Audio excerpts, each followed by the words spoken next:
Hello from GUNDAGAI. This morning we woke up, made some coffee, had some breakfast and drove a couple of hours to get here to one of the two things that GUNDAGAI is most famous for. Here's one of them right behind me, the dog on the tucker box, and the other one is... There's a track winding back to an old-fashioned shack along the road to GUNDAGAI.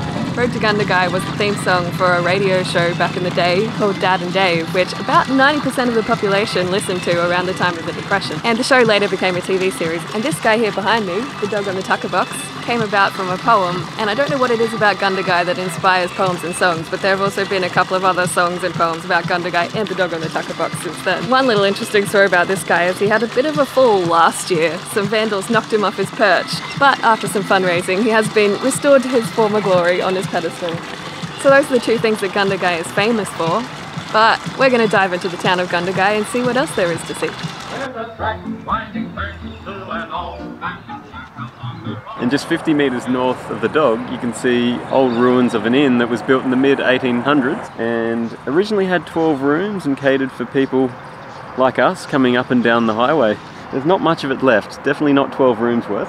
It was robbed by a bushranger Jack in the Boots in 1861, but nobody was hurt. Some people lost some money. The Squatter's Arms was finally closed in 1876. There's a couple of other places around here to see as well, such as an antique centre just over there, a souvenir and gift shop with cafe, and even more old-timey stuff, such as this cart to my right.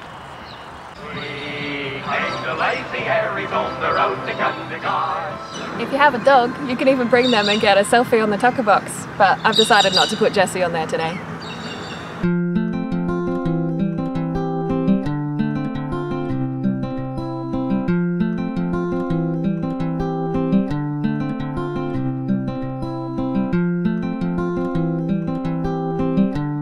We are on our way to something that we kind of had in our minds to do in GUNDAGAI. Hopefully it comes together.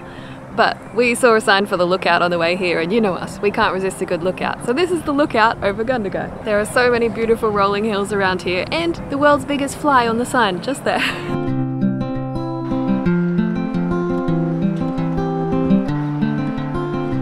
So in researching GUNDAGAI, I discovered that most of the things that were on my list to see were part of this historic walk, which I've never done one before. I've seen them in plenty of towns, but never done one. So I thought maybe today is the day that we do our first. And this is the first stop, apart from one other stop that we decided not to do. These are the characters from the Dad and Dave TV adaptation put on our selection. It's Dad and Dave, Mum and Mabel, and here they are in all of their statue glory. So we actually did end up doing the first thing on the list, which was Rissione's marble masterpiece. Pretty epic. Yeah. Spent 28 years putting that together with over 20,000 pieces. And by the end he'd lost sight in one of his eyes. I mean, that's commitment to a cause. Yeah, it was very grand.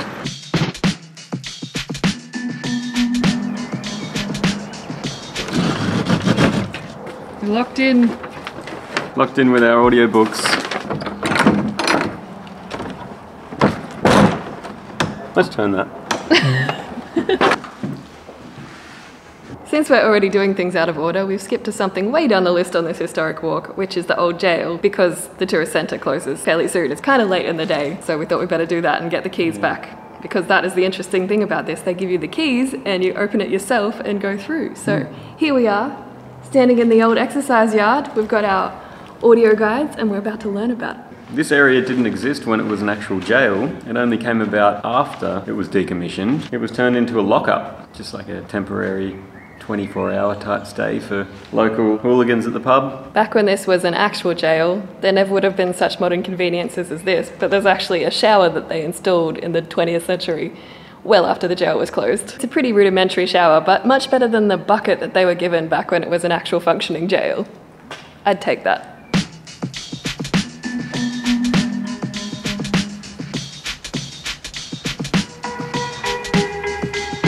This is actually one of the later added cells that has a toilet and also some electricity. Not one of the OG ones. This cell and this one here were just for the short-term low-risk people. not the hardened criminals. For example, Lily Smith, who forged a signature, old mate Rolly, who poisoned someone with arsenic. That doesn't sound super low risk to me, but whatever. This is the reception area, the room you walk into first, and it doubled as offices and a storeroom and a sitting room and a waiting room and about 10 different things. Pretty fantastic for a 4 by 3 metre room. Yeah, it must have been a kitchen with its lovely fireplace.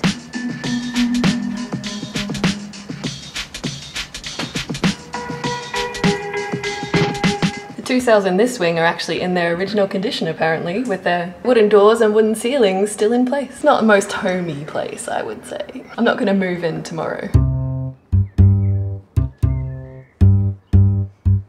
This here is where all of the water used to come from for the jail. All of the drinking water and the cooking water and the bucket that we mentioned before that they used to use to bathe themselves.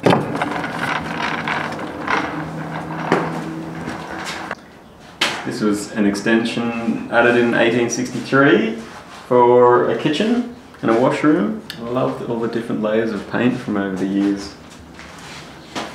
Look at that fireplace. Obviously some rats have joined the crew over the years. Ha! There's actually a second-hand bookstore in here. Of all the things you thought you'd find in an old jail, not that.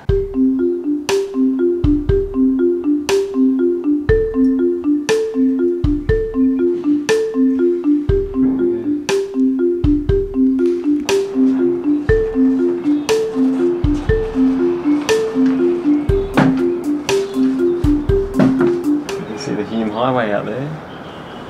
Good view from the first floor of the lockup keeper's residence. You can see the beautiful thunderstorms out this way. They definitely had it over the prisoners, didn't they? Veranda's on a bit of a slant. It's a little worrying.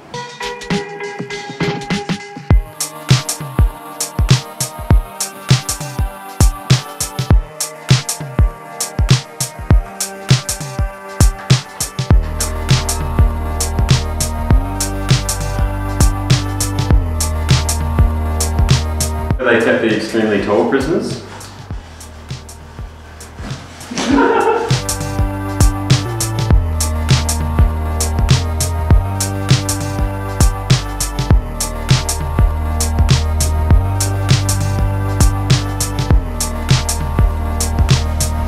This room is the infirmary, where people who were sick at prison came to, I assume, get better, you would hope. There's lots of artwork in this room, which is interesting. And then across the way here, this room was used for the women, they think, or maybe people who needed to be isolated. They're not too sure.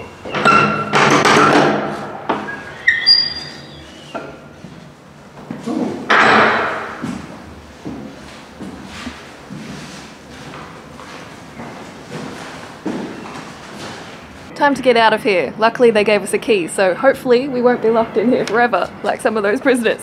Yikes. And also, we have to get back to the information centre because the poor lady there is waiting for us to finish so she can close up. She was very nice. We're free! Freedom!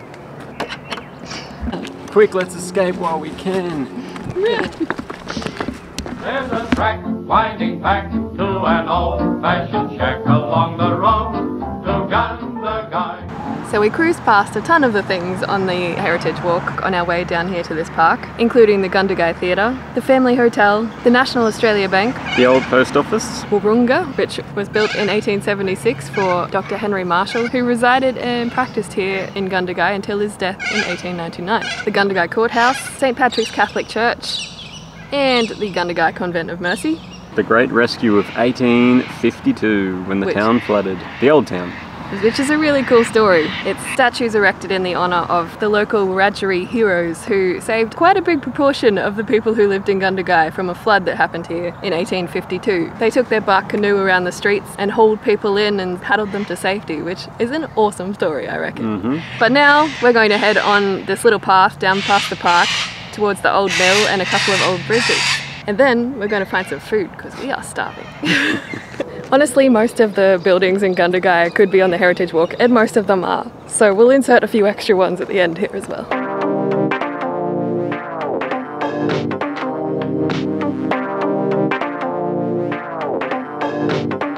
So over there is the old flour mill, the oldest and only surviving building from the old township of Gundagai that was lost in the flood. 1852 was the flood.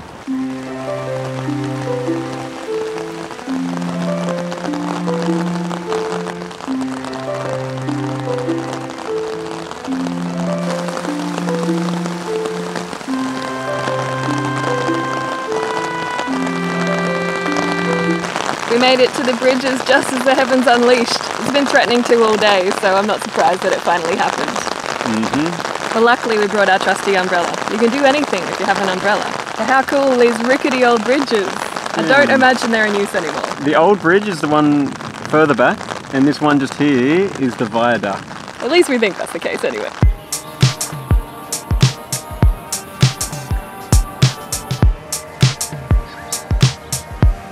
Looks like this rickety old bridge goes for 921 metres. Which one's the new Sheen? That would be the brand new highway bridge that Oh, that all one. the cars go on currently. That one's even longer. Cars don't go on this one anymore, strangely enough.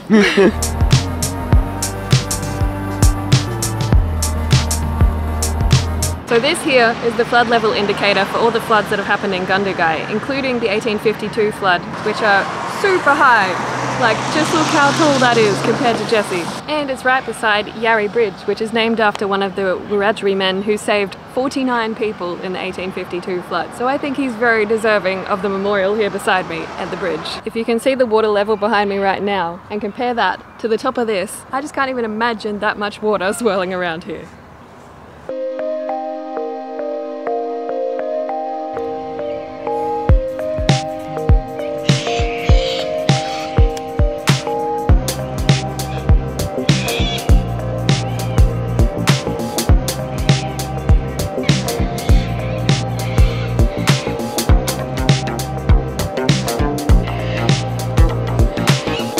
Well, I think we've come to the end of the first day. We've got our sandwiches parked up by the river. Probably end up sleeping here. Maybe we'll drive to Tumut tonight, but either way, there won't be any more action tonight before bed. We'll just eat our dinner, which we cobbled together with some roast chook from Woolies and some gluten-free bread because the local options were looking expensive and not extensive. That rhymes. I should be a songwriter. So yeah, we did a DIY version of dinner from Woolworths. I think that'll do us. The only worry is the possibility of mosquitoes. I've seen a few, but I've thrown some long sleeve and long pants on. Anyway, that's probably it for this video. If you'd like to see more videos from us, subscribe. Let us know in the comments if we missed anything here in Gundagai, and tune in for the next one. We've got a bit of a road trip planned continuing on from here, including breweries, apples, caves, but you'll have to subscribe to see the next ones. Anyway, we'll see you tomorrow. Bye! This is delicious. As well. I can fly!